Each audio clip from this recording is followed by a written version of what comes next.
This hangout on air is live. I am Abiola Abrams. Welcome to number three of our Project Body Love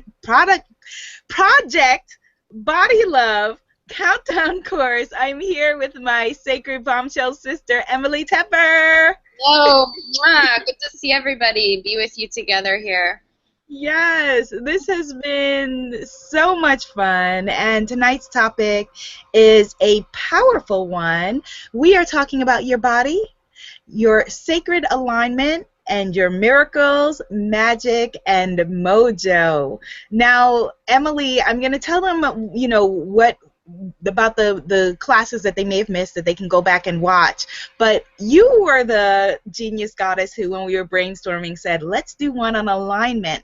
Can you talk a little bit about why you thought that this was important to include, which I'm so glad that you did, because it's just so spot on with everything I've been doing. So go ahead. I really think I love feeling like my body is a tuning fork. So when I'm making decisions about where I need to go and even who I am here in this life, I really, more than anything, more than ever, look to my body for the answers, and sometimes even for the whole conversation, for the questions. So alignment is, for me, that feeling that who I am in this fleshy moment, in this body, here and now, is holding hands with my best future self, and it is alignment is the whole reason, for my self-care and for my self-love. So it has gotten to a point where it's about alignment. It's not really so much about vanity or beauty. I mean, it is, like, I love, wellness and beauty kind of becomes the same thing, but it's really like the most beautiful gift I can give to myself and that I can ask people to give to themselves and cultivate is alignment. It feels really good. It feels like you are singing the song of your soul consistently and in like your most authentic voice, and it's a beautiful feeling, and it's a reason I can get behind and really stand up for as far as like body love. Yes, it really is everything. It's so powerful. That just a side note, technical note, Emily, that if you have other windows open, maybe close them because your picture is moving really slowly. But it really, really is that I talk about this in my book, that our bodies really know, and so if you want to be able to make decisions and you can be really in tune with your body as a tuning fork, as you so eloquently put it, and your intuition, that a lot of people talk about, like how women's intuition has kind of been lost, and it can't be lost while we have our bodies. Our beautiful bodies will always tell us. And so we're going to get a little bit into that, go deeper with that in a bit. But first, we just have some unfinished business with the last session. This is session 3 of 3, again, for those of you who are just tuning in, that the first 2 sessions, the very first one was called Your Body, Your Pleasure. So you definitely want to watch that. Our second one was When You Love Your Body and You Still Want to Release Weight, Healthy Weight Release, and Body-Loving, Self-Loving Weight Release. So you definitely want to check that one out. And then today we're talking about alignment and your magic, your mojo, and your miracles. And so we had some questions that people sent in afterwards, so we're going to cover those and then get back into today's topic. But I also want to point out, as I'm looking at the questions that you sent in afterward, that these questions actually are all about alignment, because everything comes back to our alignment. It really, really does. Like, are you aligned with who you really are, or are you not? Are you in sync with yourself, or are you not? And so, okay, so these were the questions from our weight release class number 2. There were a couple of just general questions, because both Emily and I talked about releasing weight from our body, so people just wanted to know more about that process. So maybe Emily, just in case someone is watching this and hasn't seen that, it's okay to just tell them the whole shebang again, because we both had really simple methodologies. Uh, Start with sort of my approach. So just with food, with weight release. Yeah, yeah, and if you could, yes, Okay. yeah. Right. So I am a big advocate of slowing down and eating what you feel. I do feel like I need to put in there that as a self-love coach, manifestation coach, that food is not my focus. So I wouldn't recommend myself to talk to as a specialist in regards to food. The way that I have found healthy weight release, and I love so much that Abiola uses this phrase, is mostly not by putting my focus directly, succinctly, so much on food in my journey, but it's been really about like what are my deeper needs for healing, like what are my life issues, and how have I perhaps been like eating over that, or to ignore issues, or at points in my life I've gone through a lot of TLC, extra TLC with paying attention to and charting out what I eat, because I needed to stabilize with my food and just get really basic with it so I could deal with some deeper issues, that I needed to heal in my relationships, like mostly my relationship with myself. So I would say at this point, like I'm very much an intuitive eater. It's really hard for me to pin down like what I eat on a daily or weekly basis, because it changes a lot. Like I allow myself to go with my cravings, actually, because I find a lot of the times my cravings are the gateway to my desires and to understanding the next level of myself and my life. So did I always say it's great to go with my cravings? No. There have been many, many steps and turns along my path in my relationship with food, and I do feel like food is really like the most intimate relationship you have with boundaries and with yes and no, and just what you're willing to take or not take, and it's a very intimate relationship. So I'm an intuitive eater. I really go with like what my body, my inner twinkle lights kind of have me teeter towards or steer towards or walk towards, and I trust my body to stop when it's time to stop. And I'm not too much of a stickler about what it is, like if it's sugar, for example, or caffeine at this point in my life.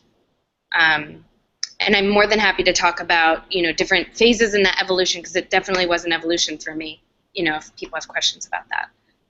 Beautiful. I think people had a lot of questions about it, and so maybe in the future we can do a product together around it, so that people could be able to go deeper with it, because you just reminded me one of the questions that we had left over from last time that I did not write down was around people wanting, because I talked about tea and you talked about coffee, people wanting to know about like mood management and caffeine, and which for me definitely that tea in the morning, it does help my brain can volley, like most creative people, like it can go here, and so people were wanting to know more about specific things like that. So another question, well, I'll speak to that one and then go to the other questions. One of the other questions that I got actually was around the Love, Body, Spirit food journal page. So I'll talk about that in conjunction with what I did for healthy weight release. That it was a big part of it was exactly what Emily just said, like learning myself, learning my body, realizing that how you do anything is how you do everything. And so a lot of times, for example, our food habits, our eating habits, our challenges around food will mirror our money habits and issues. And because how we do anything is how you do everything, and food, like money, has things in it around emotions and abundance, and the sense of lack, or sense of punishment or reward, or all of those things. And so for me, a huge tool that I use on a daily basis is mindful eating, food as a meditation, really savoring and enjoying my meal and being present on the plate, and using that as a moment to, really, feel good about myself, with, feel good about, who prepared the food. My grandparents were farmers on both sides, and so for me, like, it's just very sacred, this process of this food, that we're eating. And so for me, just a big part of my journey has been switching to what I call eating food that loves me back. And for me, for just my personal, understanding and reasons, that for me that is largely a plant-based diet. Someone else had asked about vegetarianism and meat eating, and what our personal habits were. That I have no judgment around what anyone else wants to eat. I trust that people know what is right for them and their bodies when they tune in to themselves. But just for me, that so I grew up in a primarily vegetarian family. That I was one of the people who, for a long time, I never thought ever that I would be a vegetarian, vegan, anything like I used to call myself a chickenitarian. But just for me in my journey, like, once I started to go deeper in, along my path, I started to just feel like, for me, eating food that had a parent, for me, felt like I was taking in energy of the animals. I just became I'm a very sensitive person, and I feel like if something has the potential to get angry, then it's just not something I necessarily want to ingest in my body. And there, we probably will do something around this in the future so that we could, further talk about it. That, again, like Emily said, that, the externals are great, the beauty part of it, all of that is really wonderful and luscious, but also wanting to make our insides as beautiful as our outsides. For me, like, also a big part of, I used to be a big social drinker. A big part of releasing that for me was being more in touch with my intuition. Like, I felt like certain things for me are blockers to my clear channels, to me being able to receive guidance. And so there were decisions that I made around that, and that I find, and this has been huge actually with my clients as well. And Emily talked a lot about this last week, in last week's course, that that food for me was around safety. And whether, how safe I feel in my body, and how safe I feel in my world, and needing times when I felt the need to put up more of a barrier or less of a barrier. And so really not focusing on the food, but what it represents for you, and those kinds of things. And then also, perhaps educating yourself around, maybe go get a nutrition coach, or work with a, nutritionist, or get a blood workup, or whatever it is, to figure out what's right with your body. Or also, like Emily said, just learning how to go in the supermarket and see what you respond to, see what you feel when you're standing near, maybe it's the juicy red tomatoes, or maybe that's not for you, maybe it's the strawberries. And our bodies do intuitively know what we need. That, one of the things that, my mother is a big horticulturist, huge, my sister Abrams, artist Molly Abrams, a huge herbalist. And one of the things that we talk about as a family is,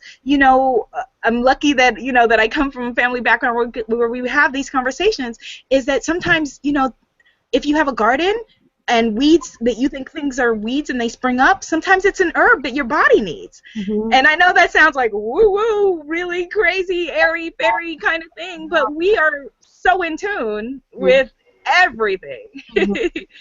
So, Emily, do you want to say anything about this before we move more into today's topic? The coffee, the caffeine that someone was asking about, the chakras, they wanted to hear more about. And then I'll talk about the food diary, and then we'll move on. Ooh, no! Don't freeze up. We can see you. If you can hear me, we can see you, and you're not frozen. Wait. Maybe you are. Yes, you are. Okay, so while Emily resets herself, I'm going to Oh, talk no, no, about the it's food back, it's diary. back, it's back. Oh, you're back. Wait, no, you're back. Yeah, it just froze. I didn't touch anything. It came back. I don't have anything. Okay. Okay, so I don't know. I used to have I'm really believe that everything is about emotional performance, and I really want to. The food thing is just it's a journey. Like if you asked Emily along any of these years what her answer was about food management, she would give you a completely different answer. Um, I will say at this point, I used to have a lot of allergies, and they have all resolved. I don't have a single food allergy at this point.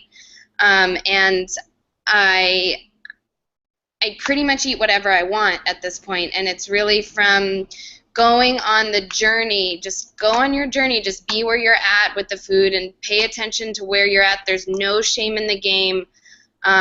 It's like it's a very intimate relationship, intimate journey. So I really hesitate to answer things like, do I drink coffee right now or not? Because, next month I might take the month off coffee. I don't know. Like, that's the whole thing with intuitive food and beverage management for me. And I just, if you get anything from my role modeling about like what substances I take in or not, it's that I'm really like empowering my emotional performance. And that's what I do to operate as a intuitive and hands-on healing provider. So just wherever you're at with food, like just be real with it. That's all I have to say on That's it. beautiful. Yeah. Yeah, yeah, that's beautiful. And when we talk about emotions in a little bit and alignment and your body and knowing where you are and the law of attraction and creating Mm-hmm. your mojo, we'll definitely get into that. But it's Yeah. exactly that. That one of the question about the food, the Love Body Spirit food diary, I'll put a free downloadable link to run down what it is. That at the top it asks what today's intention is, because I find it really powerful to set an intention, whether it's coming into this conversation, like what is my intention? To feel joy, to attract the people that need to hear this, and to have a beautiful, brilliant, bountiful bombshell conversation, whatever it is. And so it has an intention at the top. It says today's intention, and then under that it asks what you have eaten, and then next to that what you were feeling when you ate it or are eating, depending on whether you do it at the end of the night or during the day. This is something you can also just do in your regular journal or, in your phone or whatever it is. And what you're doing is just really just for yourself, just maybe just keeping track of, not in a way to punish yourself or see, what you're doing wrong or, how broken you are, but to see, just where you are. Like, oh, okay, having a curiosity about yourself is Curiosity. really, really powerful. So to say, that's interesting. Every time I talk to that client, I then go eat a cake. Or, oh, my boyfriend and I had a fight, and so then I, had no appetite, or whatever it is. To just have that curiosity about yourself and to be able to know and course correct, which is the gift of our emotions. To really be able to say, okay, here's what I feel, and and that your emotions are not a curse, as we've been, kind of led to believe, but really are an amazing gift and a tool to say, okay, where am I? A map for yourself. And so then under that, it has, a space for self-care, which put what your self-care practices were that day, and then it has a space for gratitude, and a space for movement, what your movement was that day, what you did, to within your body that, kept it going and active and those sorts of things. And that's what the food diary page is. It's a free download at sacredbombshell.com. I'm going to post a link in this conversation for us to have it. So, okay. And Emily, I had the same allergies experience that you did, that even just as a child, like I was always, it's interesting, I always had, food issues that my mother, when I was a baby, I wouldn't eat, and she had to take me to the doctor. And so it's just interesting what we come in with, and my sister had the same thing. My mother's like, you wouldn't eat. Like hers wasn't as bad as mine, apparently.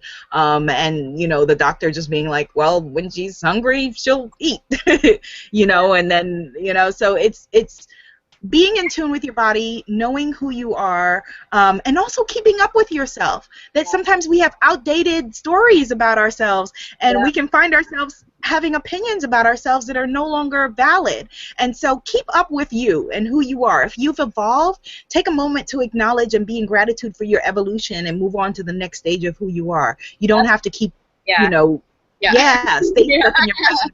Like Emily said that, next week she may decide something different that, and that works for her. And that's a beautiful thing because it means that she's in alignment with herself.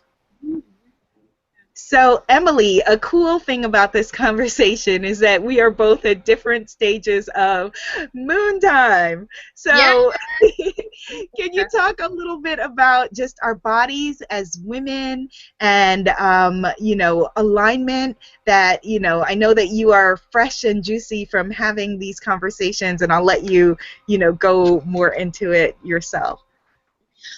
Well, starting my moon time, my menstrual period is something I learned about a lot from a woman named Elisa Vitti that that has a book called Flow Living, and that's an awesome segue from talking about food, because it is amazing for me to feel she organizes our hormonal cycle by the 4 seasons, and being on our moon time, on our period, is analogous with being in deep winter, in hibernation, when we're shedding the lining of an entire organ, and our estrogen has dropped all the way down to its lowest point of the cycle, and our progesterone levels are up. So I do find that I have very different dietary cravings and things I can do to support myself during this time. I also find that our intuition is our clairvoyance and our claircognizance and clairsentience. All the clairs are at their high point during this time. It is red tent time. So it is really profound and relevant in the alignment conversation, because this is when I really back up and do my airplane view, my inventory taking, my strategizing, my dreaming, and my planning. And frankly, I organize my marks of achievement more through my menstrual calendar than I do through the monthly calendar at this point, and I take into account even more than if you think about your taxes on a yearly or quarterly basis, I monitor everything by where I'm at on my hormonal cycle. Everything, even everything, relationships, food, visions, everything, my urges. I have found the knowledge that's really a big one for me. It is the biggest gift of being a woman, is that we go through this amazingly cool cycle with the moon, every single lunar cycle. It's really the indicator that we are cosmic energy and that we are the universe expressing itself through us. So it's pretty much my favorite conversation. Yeah. It's awesome. I was trying to look through my book to find, I will find for you guys before the end, the page where I have the chart on manifesting and where we are in our cycle, and aligning your desires and your manifestation, your moonifestations with where you are. Yeah. It is a pretty exciting conversation that, many of us, I don't know, Emily, what did your family, I know you come from a very scientific family, did they have open conversation with you about your period and your body growing up? What was the conversation like? For me, it was not. I'll get to that in a bit. No, I didn't. I mean, I know that my mom was like celebratory. I know my parents were like celebratory. Like, I come from a Judeo-Christian background. My mom's side is Catholic, and my dad's side is Jewish. And I know, both sides were really like, "Congratulations, you're a woman now." But I didn't get anything past that. I didn't understand why that meant womanhood, other than that I could get pregnant. Like, I really didn't get anything until I'm 35 now. In my late 20s, I was going through a time where I was misdirected into trying antidepressants because I was ending a marriage, and didn't like it, wanted to come off them, and the gold, the treasure at the end of the rainbow was that I got to become, I found Elisa Vitti and got to become in touch with what's now her book, Woman Code, in my hormonal cycle. And just like, we are brilliant, brilliant manifestations, like pieces of equipment. Our body just does the coolest things, and everything, like everything is in our menstrual cycle. Wait, where did the question start? I'm like, just like, no, menstrual cycle. You answered it. No. You answered Yeah, it. no, but nobody told me growing up. Nobody told me growing up. I was in my late 20s before I really, really had any inkling of the magic and wisdom that lies within our body, within our own body. I think though that that's a powerful story. Like even the congratulations, to me that is wondrous and amazing. Like that my experience was, my mother is Catholic, and best mama on the planet, love her, love her, love her. But she was just not comfortable with around like body talk and body functions, and so she didn't mention it, didn't tell me. My sister didn't tell us about it. Yeah, and didn't know, that I had my period until she noticed like a lot of toilet tissue in my pants, So I think even saying like that congratulations is really, powerful. And I think I'm gonna now, like even just with my lady friends like you, like when we say, hey, I have my period, I'm gonna say congratulations. Yeah. Oh, yeah. Yeah. And learning, that we are in alignment with the moon. Like how magical is that? Like how powerful and magical and sacred is that? So if someone, Emily, said to you, okay, they wanted to know more about specifically, manifesting, and their bodies and alignment, what would you have to share around that? Manifesting and alignment and their bodies. So that is like reverse engineering. So if manifestation is we want to make something happen, alignment is that in order to receive whatever shows up, if somebody throws a ball and the person they're throwing it to is, like 10 feet over to the left, it's going to be really hard to catch the ball. So alignment is just like literally like, it's not, a woo-woo meta term. It's like, are you lined up with what's coming your way? Like, are you ready to catch it, And then,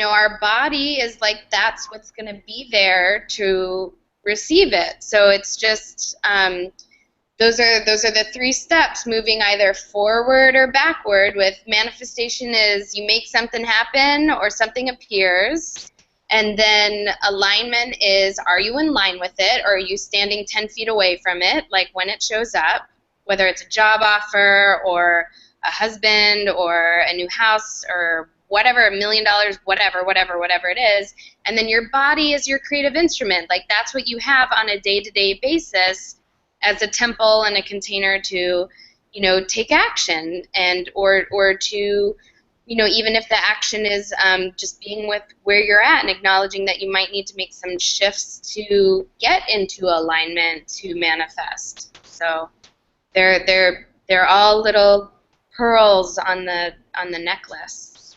Yes, and it's a really, beautiful conversation to have, because people may not know, if they're unfamiliar, that Emily, her new practice is called life manifestation. I say new practice, but this is the magic she's been making all along in different forms, from when she was a dancer to now.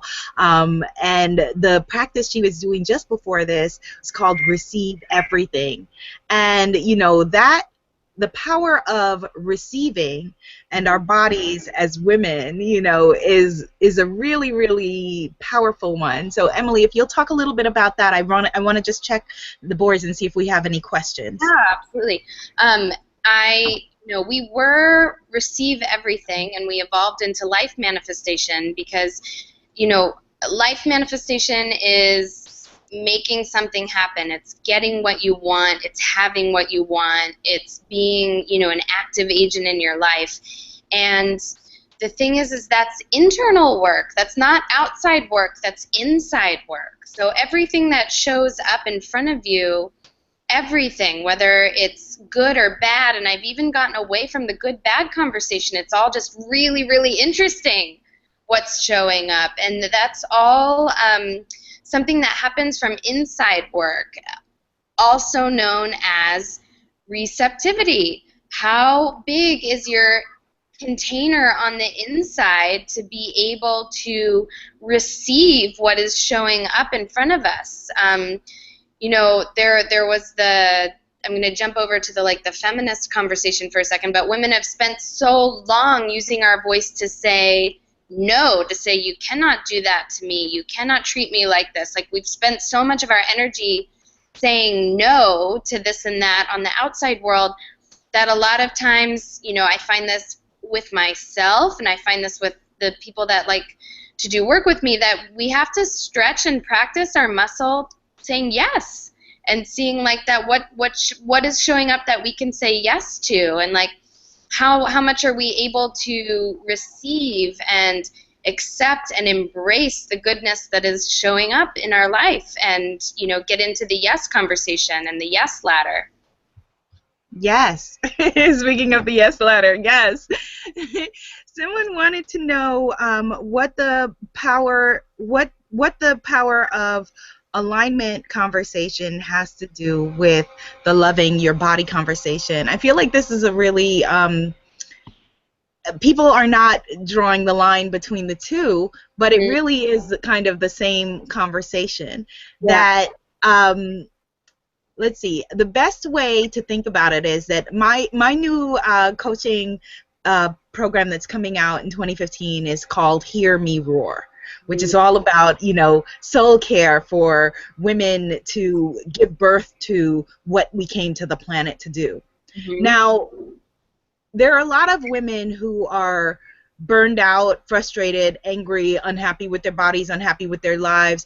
All of that is out of alignment, or out of self, out of, who you are. And that it begins with, that alignment with our inner body and our outer body, that literally, using, this temple that we have, as not just, what you're dragging around from meeting to meeting, really shifting the way that you're looking at things as, okay, this is my vessel, this is my temple, this is my queendom, here is where the answers lie. And so, for example, if you as a business owner or, attorney or masseuse, whatever you do, need to make decisions on a daily basis about what kind of clients that you need to have, what kind of product lines you need to have, what kind of moves that you need to make, that you're not going to be coming from a place of power if you are not able to stand in, really stand in your soul, stand in your body, and feel strong in who you are, feel strength in who you are, and really, know the power of everything that you bring to the table. that, you know, we talked a little bit, we alluded to the conversation of intuition, and a lot of people wondering, you know, well, women's intuition, and, you know, it's kind of like an ongoing joke in some communities. But we really are, you know, intuitive beings, which is not really so crazy when you think about the fact that you're aligned with the freaking moon, with the goddess moon, with Mother Moon. And so, so it then does stand to reason that if you need to make a big decision, you know, and you ask your body, you know, just like you can ask your body, is this, you know, the meal for me? You can say, is this the man for me? You can say, is this the job for me? Is this the client for me? And really, you know, when you're in tune with yourself, be able to find those answers and really, you know, be able to know what the answer is. And so, you know, not trusting ourselves has us as women, you know, in relationships we don't want, in, you know, doing things with our bodies that we don't necessarily want to do, or feeling constricted in ways like having to fill in to play whatever society's game is, however you feel like that in terms of your relationships or your body, or, you know, just out of, again, out of alignment. And so, because how we do anything is how you do everything, that you can't be hating your body and hating yourself and then feeling luscious and, you know, juicy in your life, that it really does come back to your body. It really comes back to being able to know your desires and being able to trust yourself. That, again, you know, you can think, okay, is this a woo-woo conversation?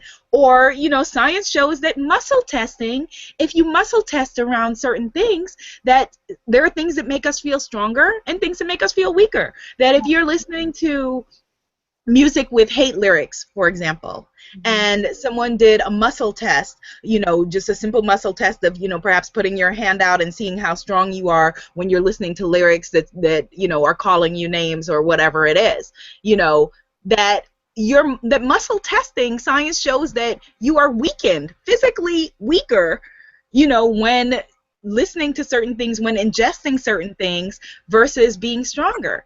And so, you know, it's just then knowing, okay, what is alignment for me? You know, maybe it's, for some people it'll be shifting the music. For some people it'll be shifting the judgment, because you're very powerful too in saying, okay, is it what I think about this music, and really being able to sit in my soul and knowing that I'm powerful no matter what I eat, or no matter what I'm doing, or no matter what music I'm listening to, or whatever it is, or a combination of both. Because we're spiritual beings having a human experience, and so being able to do both may be the path for you. But it starts with really being able to be in tune with all that you are. That the things that, for example, when Emily was talking about intuitive eating, that, you know, you can't have an intuitive eating practice if you first are not able to read yourself. That, you know, a question that I've gotten in other conversations is, okay, if it's just trusting my cravings, you know, then I would just eat, you know, donuts for the rest of my life. And no, you probably wouldn't. You know, that a part of it is, you know, having a call and response with your body, doing something, seeing what works, seeing what doesn't, making a shift, you know, just like you would with a baby that you love and you adore. You know, thoughts on that, Emily? I just agree, just completely.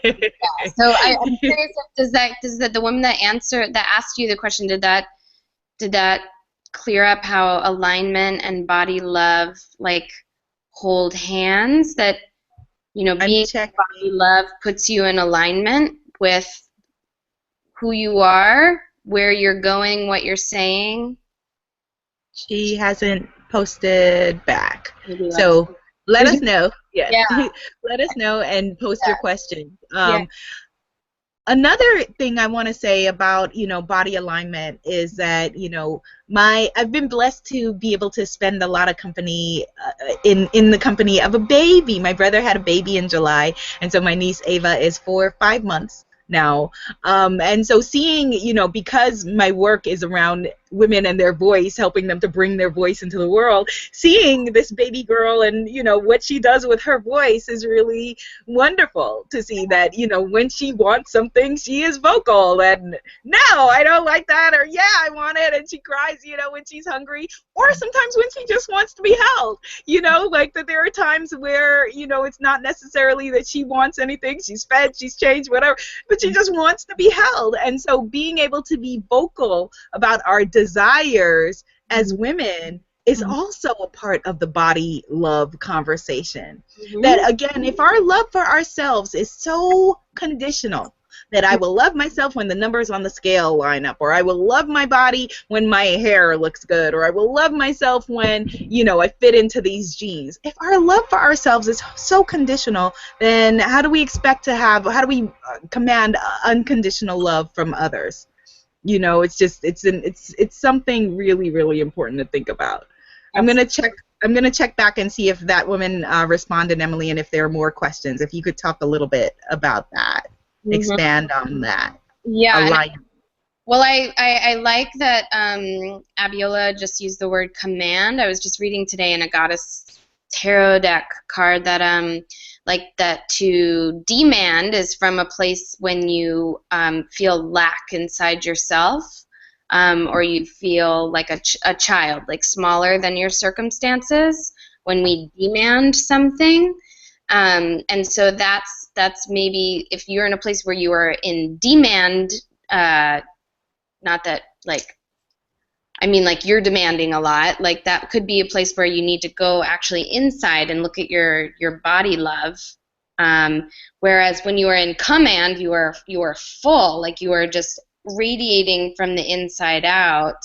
And it's a really different like little toggle switch between command and demand. So I like that that's just like synchronicity, that the words that came up and out for Abiola right away were like commanding, because that's from a place of being really full. And you know, that whatever little switch needs to be made, like sometimes it is you need to change what you're eating, sometimes you need to change the perspective or the blame or the context or the relationship. Like that's really where intuition comes into play, like your own sense of knowing. Like there's that Jay-Z song, I have 99 problems, but a bitch ain't one. And I was listening to that song this summer. It was on at a festival, and I was like, God, I hate this song. It is so demeaning. I hate this song. And my friend right next to me was like, why? It means he has all pleasant and evolved people in his life and all of his friends. And I was like, that's really funny. That's true. I hadn't thought of it that way. You know what I mean? I was taking the song as an insult, and she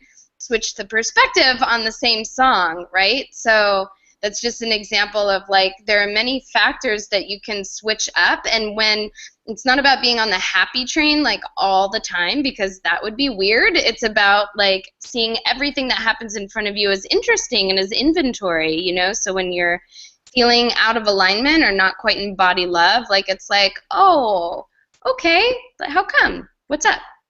It's the question. So just live in curiosity. That's beautiful. Live in curiosity. There's something weird going on the YouTube page, and it's not, the chat thing is now not loading, so I'll wait and then go back and look at that. But one of the things that I like, Emily, is, you know, in our past 2 classes together, I like to give people, you know, actionable steps, you know, things that they can do to be able to put this into effect in their own lives. And I feel like, you know, a few years ago there was all this buzz around, you know, the law of attraction, and people jumped on board with The Secret, and then, you know, glued some things to a board and said, all right, these are the things that I want, and then said, oh, well, now that didn't work, so, you know, the whole thing, none of it works. Do you want to talk a little bit about that?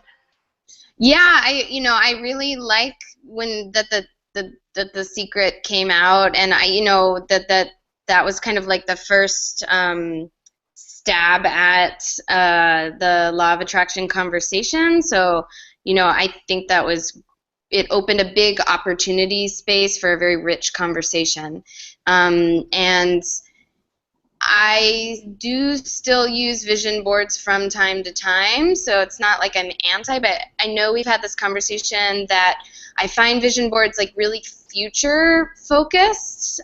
So I tend to have like a bunch of expensive goal-oriented things from expensive magazines like on the board, and then it stays kind of future tense. I'm always kind of like yearning towards it and potentially feeling like a little bit like an asshole that I don't have this giant, duplex in, Fiji yet or whatever. So it's like I've found that working with an altar, and I am like all the way woo, like all the way woo. There's like all the way as a ritual. So, but I find that having an altar is really, really productive for me because it's something in the present tense.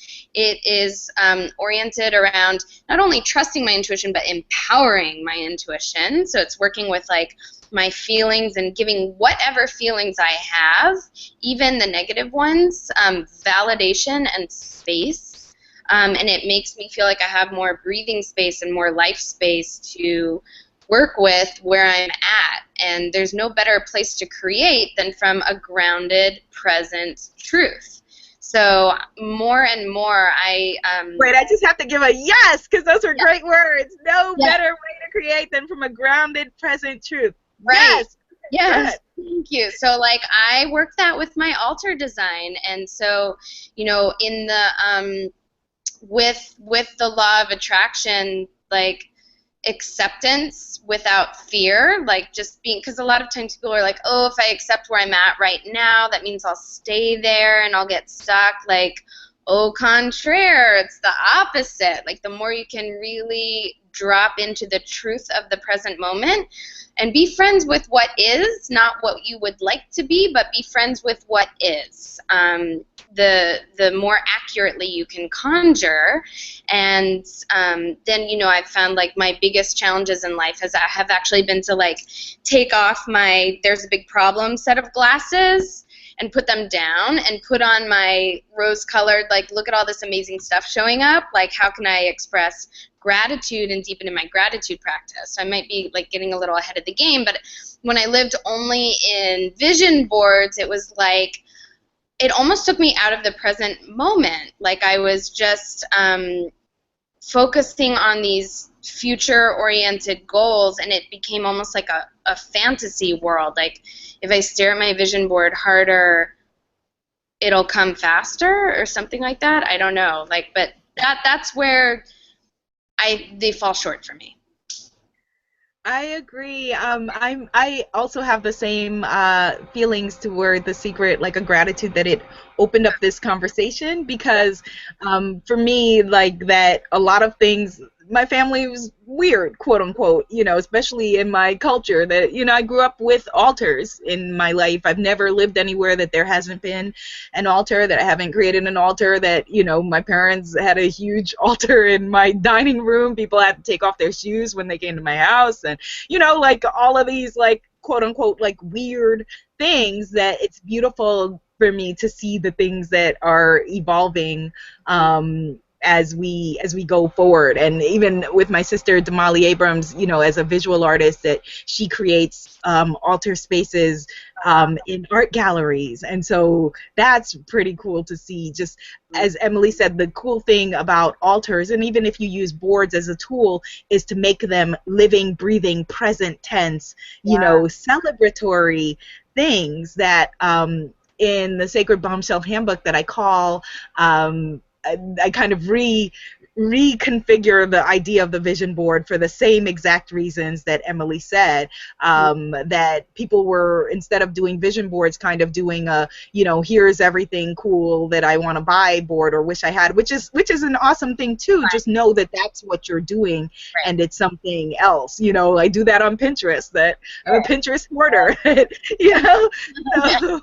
mm-hmm. So what I did was in the book is reconfigured a way for women to do vision boards, to make them a present tense manifesting tool. And so I think I call them the big brave bombshell bliss board, or I may have the bees confused there. And instead of having it all be this future tense longing thing, us being in a place of longing of, oh, that's over there, and then judging yourself, as Emily said, for not being there, that I created, the way that the board then is broken into 3 areas, where the middle represents the present tense, and putting in that section things that you're grateful for and that you're celebratory about. And then, in one section, then having, those things that you will have in the future. And then a past section, things that you want to celebrate in the past. And so you're seeing your life literally mingled visually with these things that you would want, and you're able to celebrate your present and say, ooh, look, here are the juicy things that I'm celebrating. So it's like, okay, not this, $1 million bill that I've taped over here that seems, elusive and, whatever it is, but it's seeing it mingled with the picture of my graduation where I was really excited, and that time when I won that award, and that time when whatever, and really reveling our bodies, our souls, our spirits, who we are in the present tense. And it really, really is a powerful manifesting tool when we approach it that way. Or Emily, a part of her practice, what she does is, as a ritual design creator, is will work with people in order to be able to create rituals for their lives that help bring them into alignment. That all of the work that we do as self-love coaches really is bringing you into alignment. And so, I love your ritual design practice, Emily. Please share more about that. And it makes sense that you and Damali are friends, because her grad school thing back in Vermont, we both went to grad school in Vermont. At grad school, she did a performance ritual. Her whole thing was around ritual. And so, well, I'm definitely going to be hopefully hosting the Abrams sisters as guests in my ritual design classes in 2015. Ritual design is all I really practice anymore. It's really all encompassing for me. It's like I feel that a lot of us live in this world where a lot of times, because of the world around us, my body will want one thing and my mind will want something else, and my spirit will kind of be telling me something else, and it's like the different parts within myself are not even on the same page about what is the right thing to do. So, the ritual design is not something I invented. It's something that every single culture for all of human history has used.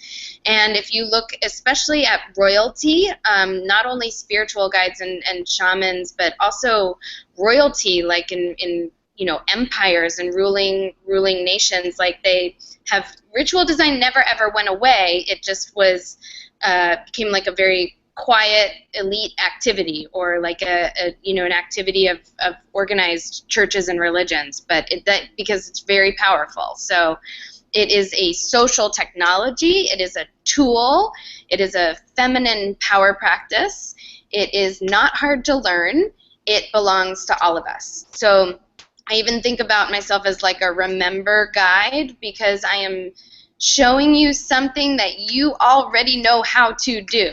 It's just doing inventory. Like right now, a lot of our rituals were handed to us by Colgate and Kraft and Quaker Oats. That's why, like, a lot of our rituals were handed to us by, Target and, IKEA, and it's really like, what rituals do you have in play right now? And what makes it sacred is that waking up factor, that bringing your tingly feeling of being alive and that like awakened spirit into your rituals, and then knowing that it's more and more acceptable for us to tweak and design meaning for our own. Like, your entire life is a work of art. So I feel so blessed, really, to have my primary wellness practice and my business be about just facilitating people into knowing that that is the fastest, most efficient, fun, easy way to get what you want. Yeah. Yes. Yeah. Is there a homework assignment that you can give people, especially at this time of year? This is a very, very powerful time of year. Yeah. A homework assignment for them, a ritual design assignment. Yeah, I would say I'm going to assume that everybody on the call learned how to read from left to right. If that's not true, raise your virtual hand somehow. I'm looking at the Google Plus page, and Abiola's looking at the YouTube page. I'm going to say that this is from like a neuro-linguistic programming NLP hypnosis perspective, but I want you to take a gift to something that you'd like to let go of in 2014. So you could have something that you'd like to let go of. Like for me, it would be impatience. I'd like to let go of impatience in 2014. And I would gift, so something I could gift would be something that's coming to mind for me just right off the top of my head is an amethyst, but you could be gifting, I love using manicures. I think manicures are a really hip contemporary way to get into your ritual design.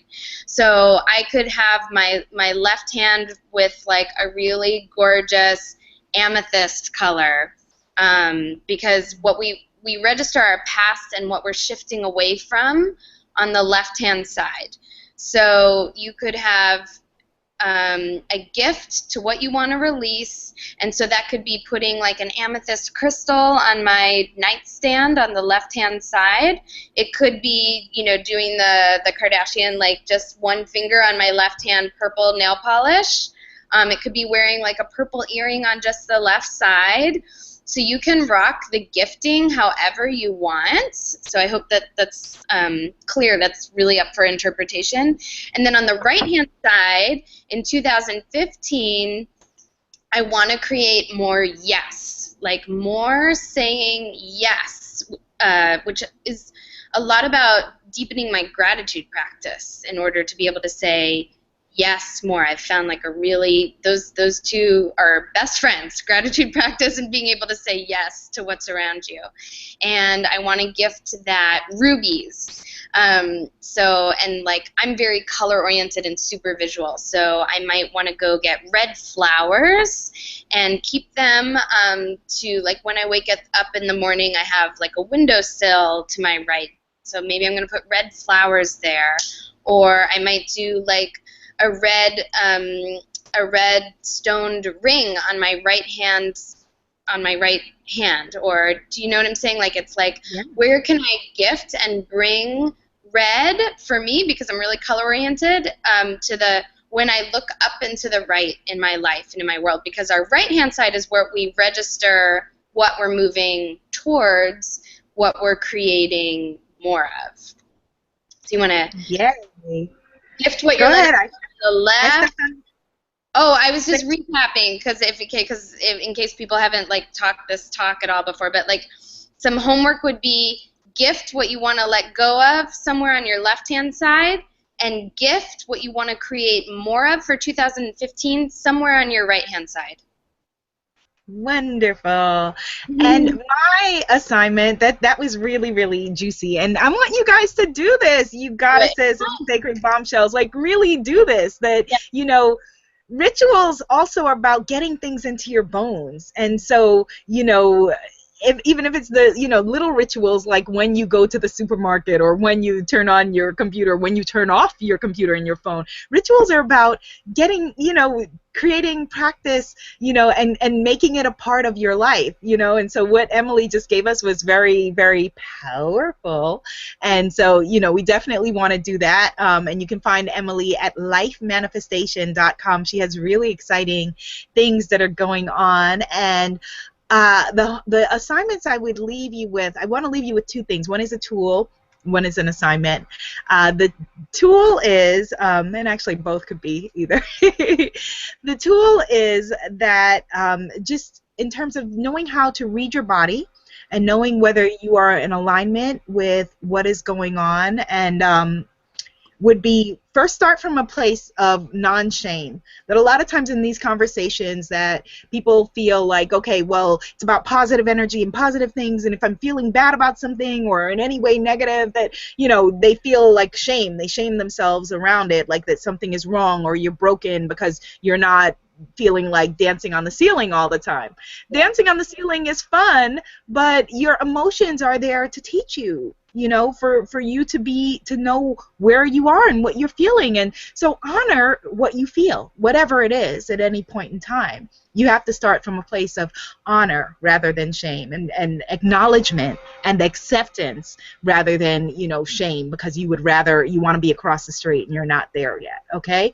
So then if you're feeling something that maybe you don't want to feel, maybe you're feeling jealous about, you know, that person who has the massage studio across the street and you're still doing massages in your living room or whatever it is. So rather than, you know, if you have feelings that are coming up that make you uncomfortable, then ask yourself, who does this belong to? Because a lot of the things, you know, just like I say, you know, don't trust everything, you know, don't believe everything you say. Don't believe everything that you necessarily feel. That there are a lot of things that we've inherited that we take on from our environment that we think that we need to feel, that we have, you know, a lineage to, that all of the women in my family have always, you know, felt this, and so I feel that. So ask yourself, with the feeling that you're feeling, to whom does this belong? Because maybe it's not yours.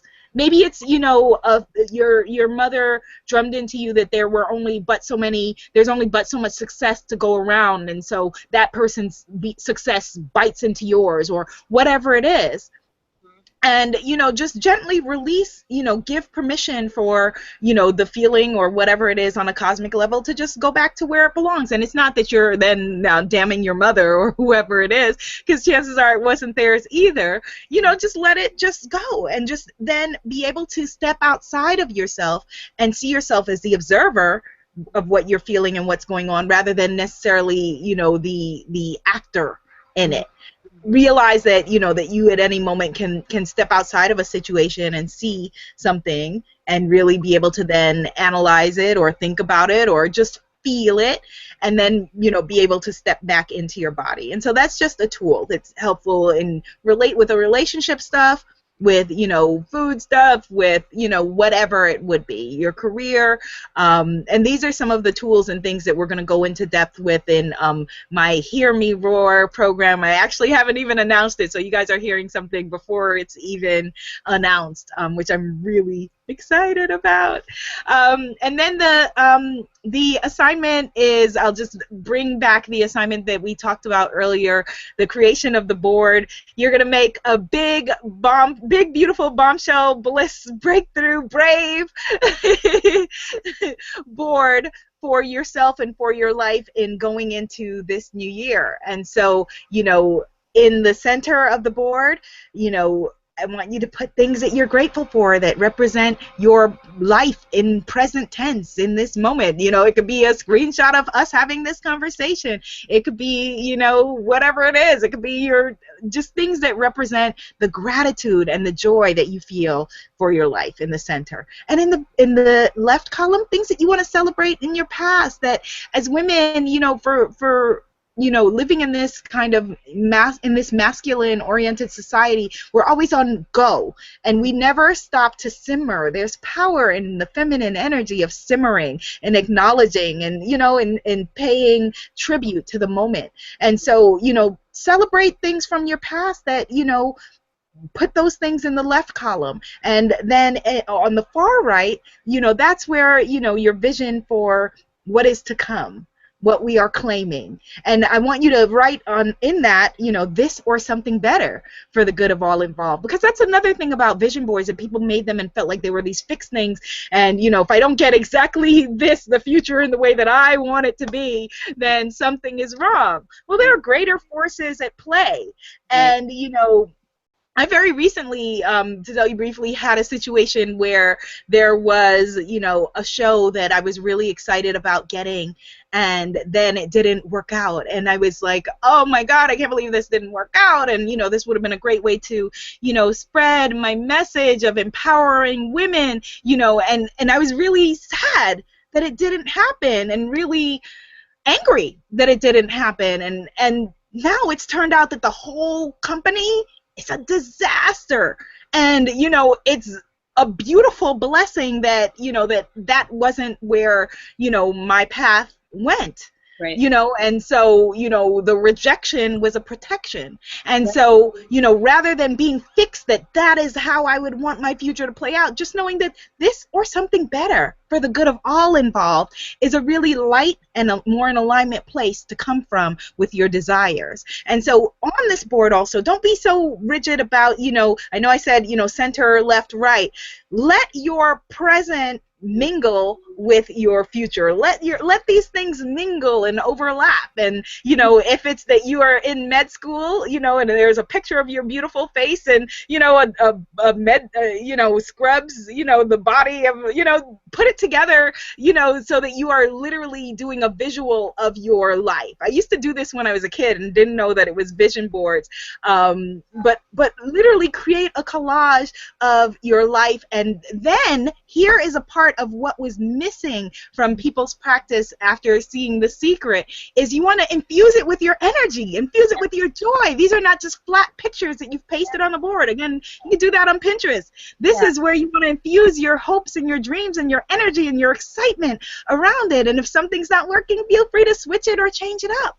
And the more images of gratitude of what is happening and what has happened already that you can put on this board, the more infused it'll be and in alignment with your highest good and your positive, juicy energy.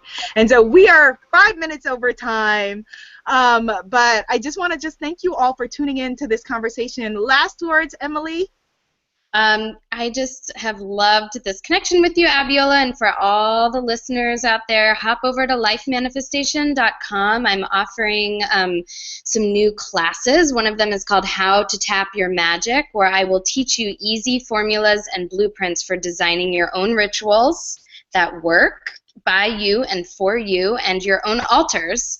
And we're going to be doing both online classes and monthly groups starting really, really soon. So the way to get the information and the juiciness is to just hop on the mailing list, and it'll be delivered really quietly, safely, and lusciously to your inbox. Love it. I love it. We will definitely be checking it out. And your new site looks incredible, by the way. Congratulations, Emily. And for me, I'm over at sacredbombshell.com, where really, really cool stuff is going on. I talked about the Hear Me Roar Coaching Club that will be launching in January. Haven't announced it anywhere yet, so you won't see that there. But what you will see is my African Goddess affirmation cards. Great alignment tool that you can grab today. Also, my Love, Body, Spirit Whole Life Detox program. I'm doing a relaunch in late January of that program. But if you buy it now, that you will then also get to participate in the new program. And so you can do that. And just like Emily, we're both all over social media. Follow us everywhere. There's a Project Body Love Tumblr and Facebook page. And we're on Instagram, Pinterest, Twitter, etc., etc. And we look forward to just creating more joy and magic with you. So thank you so much for watching. Stay aligned. Bye. Bye for now.